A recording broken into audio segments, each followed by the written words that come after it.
Alright guys, we're finally here at the end of our 5-part series comparing the militaries of the Galactic Republic, Galactic Empire, and First Order. I'm almost glad that this final episode is here. I haven't slept much in the last week.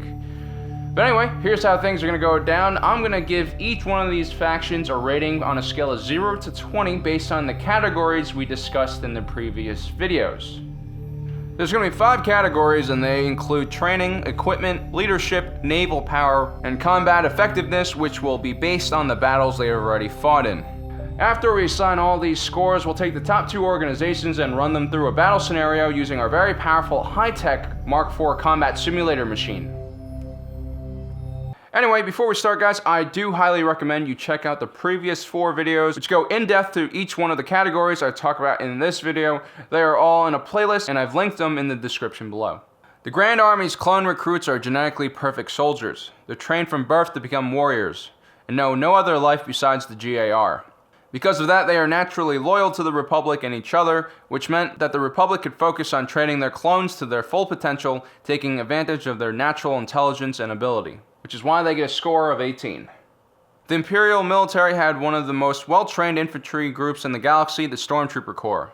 Selected from the best of the best, this elite force was at the front of every battle the Empire fought. The Empire also routinely monitored and cracked down on its own soldiers fearing internal dissent, creating an atmosphere of fear and mistrust.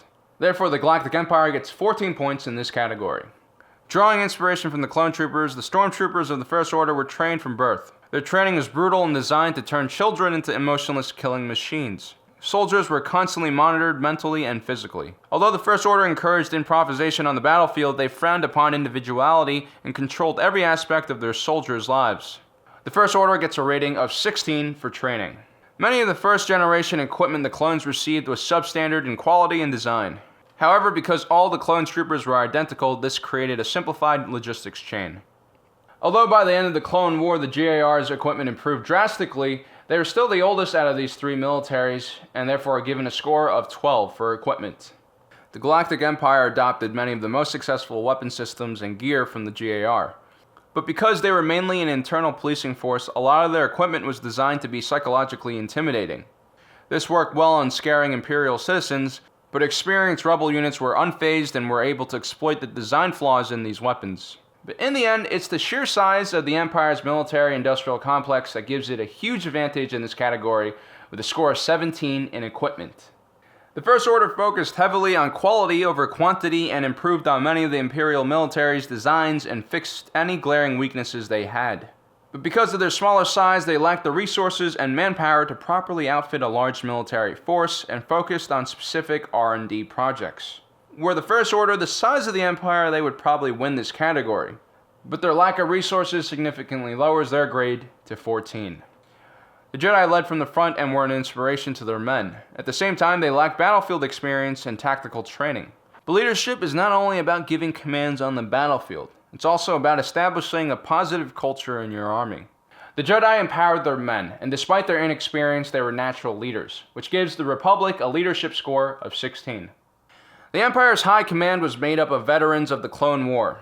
Its officer corps was selected from the most talented citizens of the Empire.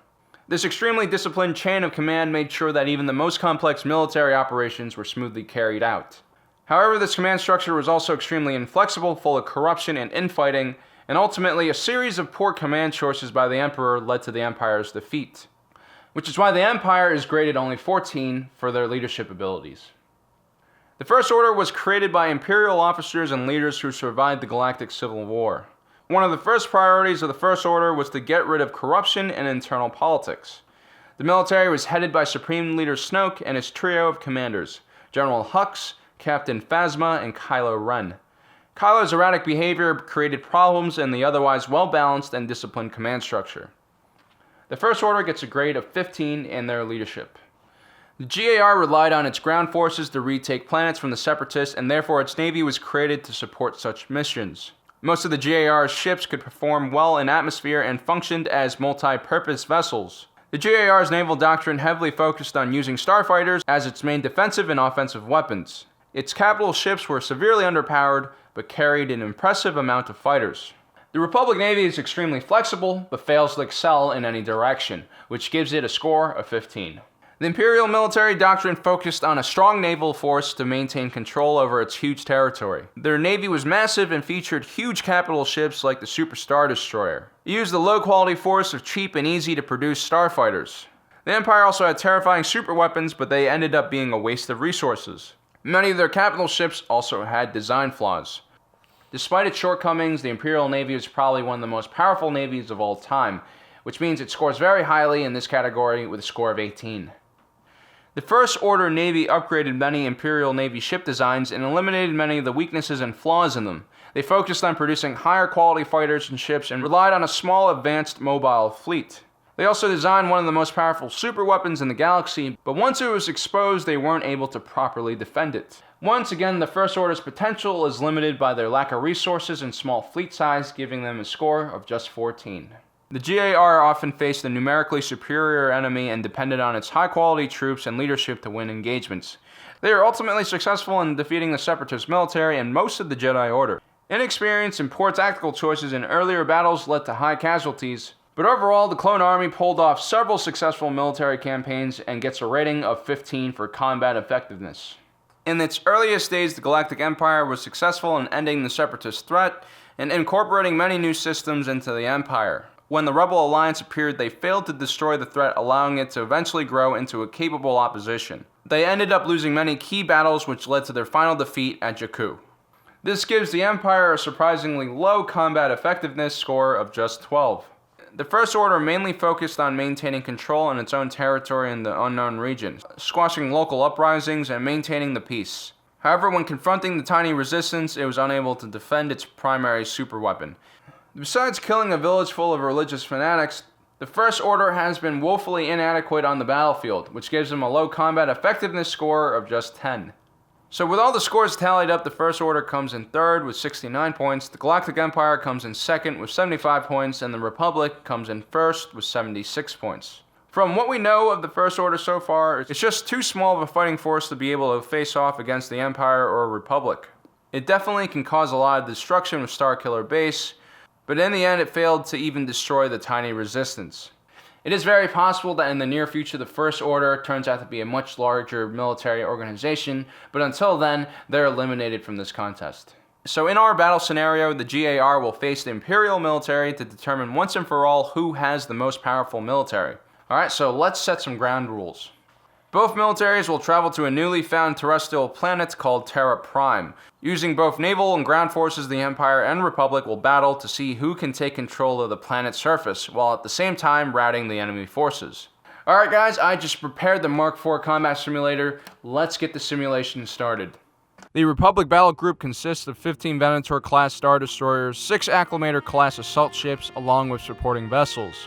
It also has 4,000 starfighters and bombers, and 8 legions of clone troopers with supporting mechanized units and artillery. Admiral Wolf Yularen is in command of the battle group, while Jedi General Barton Jusek leads the ground forces, and Jedi Commander Ahsoka Tano is a group commander in the Starfighter Corps. The Imperial battle group is led by the Executive-class Super Star Destroyer Deliverance, and supported by 25 Imperial-class Star Destroyers, one of which is a modified interdictor model. Supporting the fleet is 10 Quasar Fire-class carriers along with 2,500 starfighters, as well as 4 legions of Stormtroopers and 8 legions of Army troopers along with mechanized units. The battle group was led by Admiral Kendall Ozzel, and in second command is Vice Admiral Gallius Rax, the official envoy of the Emperor. General Maximilian Veers leads all ground forces. Both fleets arrive on the outskirts of the Terra system. The Imperial battle group immediately splits into 2 groups. Vice Admiral Gallius Rax takes 8 Star Destroyers, including the Interdictor-class destroyer Purgatory, and jumps into hyperspace away from the system. The rest of the Imperial fleet charges towards the planet, providing cover for General Maximilian Veers' ground troops. On the opposite side of the planet, Admiral Yularen does the same, using his battle group to cover the troop transports. But he also sends the majority of his bombers and long-range fighters against the Imperial fleet and its landing forces.